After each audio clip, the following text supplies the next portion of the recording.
Howdy again everyone. Today I have a review that's been much requested as I test out the Sony FE 24mm f1.4 GM, an expensive little lens with a great reputation. It's for Sony's mirrorless E-mount cameras, full frame or APS-C, and it's £1,300 in the UK or $1,400 in the US. On a full frame camera, that 24mm focal length occupies a sweet spot of being wide enough to add a touch of drama to your images while not being so wide that it's difficult to compose your picture or get any kind of out-of-focus background, and with a bright maximum aperture of f1.4 that is just about possible with this lens, especially if you shoot close to your subject. That bright aperture is more useful in this case though for shooting in dark situations such as nighttime or shooting indoors, and so this is a particularly classic kind of lens for wedding photography. This lens itself has a reasonably small size and it's not very heavy, weighing 450 grams or just over a pound. There's a lot of plastic in its construction, but it actually feels very solid. There's a thin weather sealing gasket around the metallic rear lens mount, and Sony claim that the lens is weather sealed to their highest standards. As usual though, I'm too much of a wimp to get it wet and test that claim out. It has a plastic aperture ring towards the rear. This can be set to click at every third of an f-stop, or to turn smoothly for smooth aperture changes while video making, which is always a great feature. Whatever you set it to, there's a very strong click to set it into auto mode to prevent accidental changes. Next comes a rubber focus ring which turns extremely smoothly and works responsively with the focus motor. There's an auto manual focus switch and a focus hold switch on the side of the lens too, which are always useful. The lens shows noticeable focus breathing, zooming in a little as you focus more closely to your subject. Let's look at the autofocus system. It works quietly, but a little bit on the slow side, even on a Sony A7R III camera. Still, you hardly need lightning fast autofocus when shooting at such wide angles. The lens comes with a nice quality case and a plastic hood with a locking switch, which is also flocked on its inside to prevent reflections. It does not have its own image stabilization system. Overall, top marks here for build quality. It's relatively small and light with great functionality. Now let's take a look at image quality. A lens this wide angle with such a bright aperture is very difficult for manufacturers to design, although they've made great progress in the past 20 years. I'll start by mounting it on a full frame camera, my 42 megapixel Sony A7R III camera, straight from f1.4. Sharpness and contrast are excellent in the middle of the image. Over in the corners, things are a touch softer, but we're still seeing great resolution here for such a bright aperture, wide-angle optic. Stop down to f2 for a touch more sharpness and brightness in the corners, and now the middle has become razor sharp. The middle stays this sharp at f2.8, and over in the corners we see just a touch more sharpness again, and stop down to f4 for a further tiny improvement. The lens stays this sharp down to f11. So that's a great performance on full frame. In fact, this is easily the sharpest 24mm f1.4 lens I've ever tested. They are not normally this good. Now let's test it on an APS-C camera, my little 24 megapixel Sony A5100. The image quality remained fantastic at f1.4 in the middle of the image, although there's just a tiny bit of ghosting and colour fringing here. Things are a touch softer over in the corners.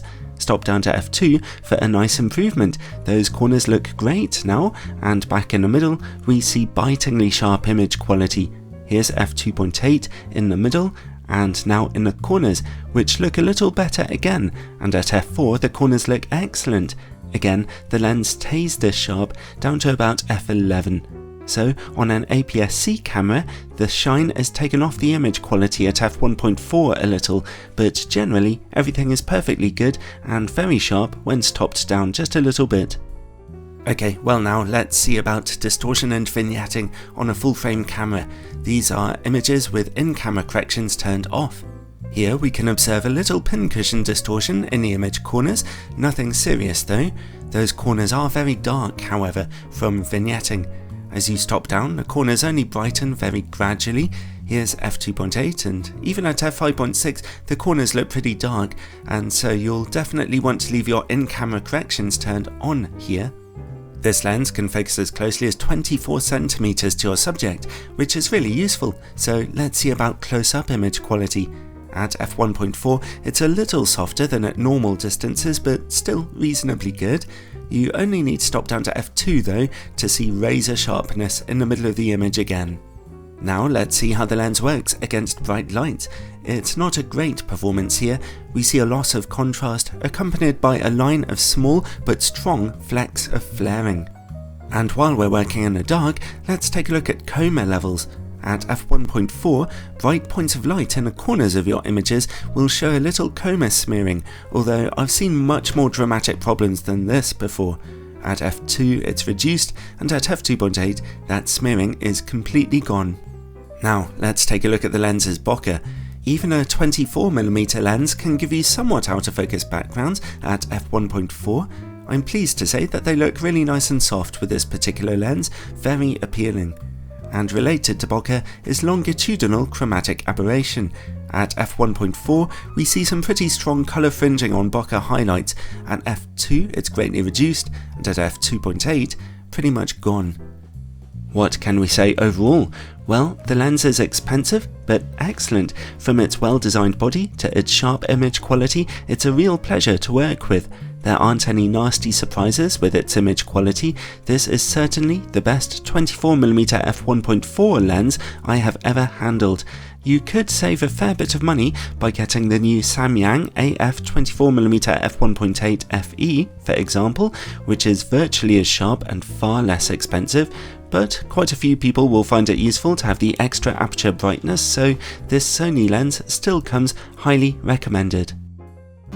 Now, I want to tell you a bit of exciting news that I have about my Patreon page. Each month, for my Patreon supporters of just $3 a month or more, I'll be uploading a fun little video of exclusive content as a way to say thank you. And those videos will cover all kinds of things. There'll be behind the scenes videos of how I test camera lenses, the lenses I recommend for various different kinds of photography, and also video location tours of some of my favourite shooting locations, as well as landscape photography tips that are picked up from them. There'll be other videos about unusual shooting experiences I've had, like guerrilla filmmaking in Turkey and my tips for wedding photography. And finally, just for fun, there'll also be some totally random, non-photography related videos about some of the craziest experiences I've had in life, from teaching English in South Korea to trying to manage a 24-hour pizza restaurant, and the craziest experiences I've had taking weddings as a vicar, including the time I had to lead all the music on my guitar in a music group while simultaneously being the official wedding photographer. My wife even suggested a question and answer video for her about what it's like to be married to me and having a camera in your face all the time. And I'm open to suggestions too. What crazy little video would you like to see? Well, these videos will stay exclusive to my Patreon supporters for at least 2 years, and some of them will remain exclusive forever. In fact, there are videos over there right now waiting for you. So, if you've found these review videos helpful and you want to help to make them keep on happening, or just to say thank you, as well as catching some fun little side videos, then head on over to Patreon now. There's a link in the description below. I really appreciate the support from you all. It really makes a big difference. Take care now, and God bless.